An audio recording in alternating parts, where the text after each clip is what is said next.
Patay ang duha ka minor de edad human mibangga sa series bus nga gisakyan sa mga nakamotorsiklo. Nahitabo kini pasado alas 6 ganang buntag sa Barangay Poblasyon, lungsod sa Argao, Cebu. Diin nakalas usab ang angkas nini nga 17 anyos nga babae. Ang bus gikan sa Batu Wharf, lungsod sa Uslob, ug ang motor gikan sa Argao padung sa lungsod sa Dalaget. Pag-abot sa Lawis area nga highway nga usa-usab ka blind curve mitipas ang motorsiklo sa pikas lane ug natunong sab sa gapadung nga series bus. Mao nahitabo ang head-on collision sa bus ug motorsiklo.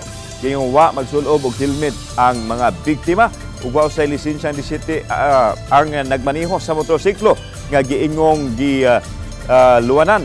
Nadala pa sa Isidro C. Quintana Memorial Hospital ang mga biktima apan gideklarar silang dead on arrival.